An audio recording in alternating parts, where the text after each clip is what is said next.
Welcome to part 7 of the X5 build. To those of my subscribers that have been following this build, it's been quite a journey getting here, but we are finally here now. We can finally do the cosmetics of the car. And one of my subscribers, Edie, suggested, because it's a white car, just to do the blackout grills and black out the badges, which I think is a good suggestion. But I'll just start off with getting the interior sorted out and also doing the bodywork, just the bumper sorted out, and then from there we'll take it in a step further and decide if we're going to do the blackouts. So to those of you that haven't subscribed, please like and subscribe, and here's what you can expect to see in this video. Here my wife and I do some teamwork and prepare the sunroof, and then the car is taken to the panel shop to get the bodywork sorted out. So the front bumpers and the rear and the side skirt get sorted out, and the rims are also taken for repairs, all 4 of them at Spectrum Wheels.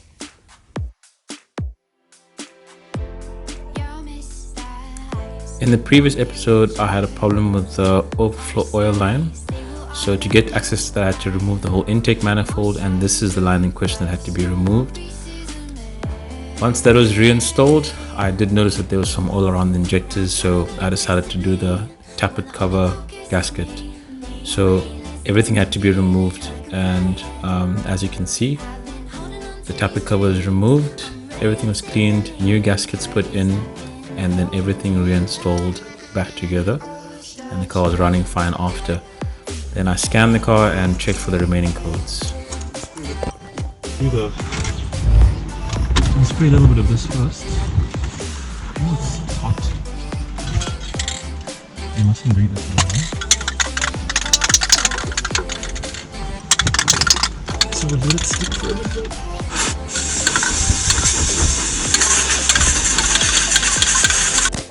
So I decided to do the interior, the roof sunroof lining, because that was the most obvious thing that was bad in the interior of the car.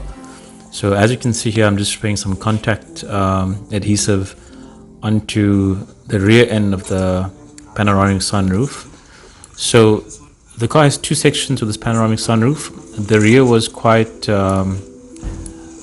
was still intact, but a piece of it, as you can see, was coming loose. So I decided just to stick that with spray adhesive. But the rest of the car, I used a paintbrush to put it on, as you will see later on.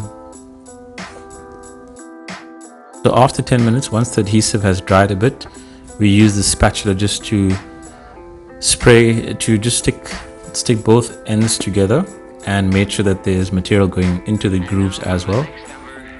So that sorted out that problem there. So next we tackle the front part of the sunroof.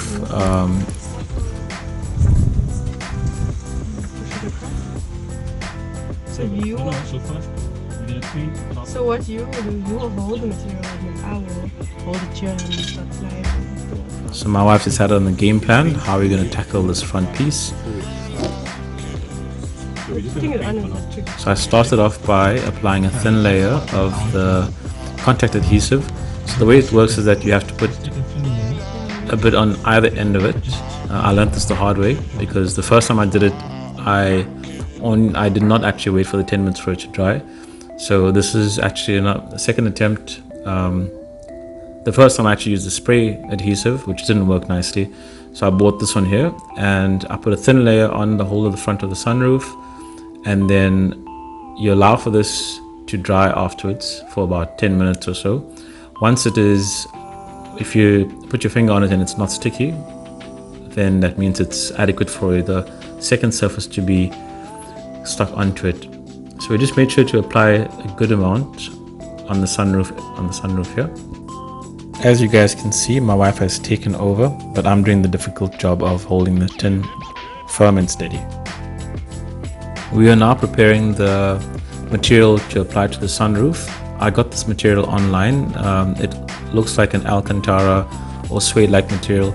The good thing is it has a firm backing, so you can apply this adhesive on it and it won't actually seep through and give that matte look. I also did a custom logo, M40D logo, just to add that unique touch to it, make it look special on the inside. As you guys can see, we're applying a very thin layer around the whole material, making sure not to miss any parts. And we follow the same principle, allow for it to dry, so give it about 10 minutes. And then afterwards we move on to inside the car. We went according to my wife's game plan of starting on her side and then flattening it down with this kind of spatula. So just take our time and do it, because it's you don't have too many options. You can't mess it up and pull it off and start again. So just have to be careful to lay it down nice and slow and make sure that all the surfaces have contact on either end. And then at the end, I just put some pegs just to hold the lip over, because there's not as much material, so I didn't want it to flip over.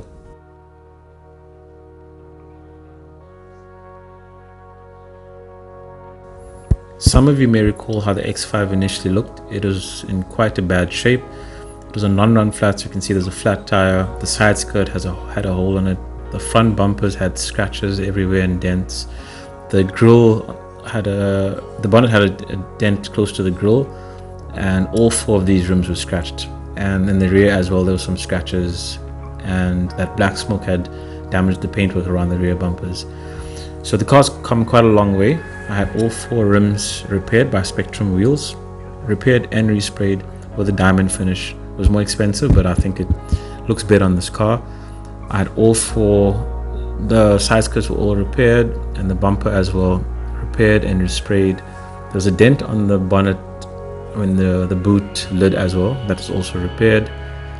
And here you can see that hole in the side skirt has been repaired completely. And then the front bumper, you can see all the scratches have been repaired, all the cracks in the bumper has been repaired, and the tow hook covers have been replaced and repainted. All in all, quite a dramatic improvement.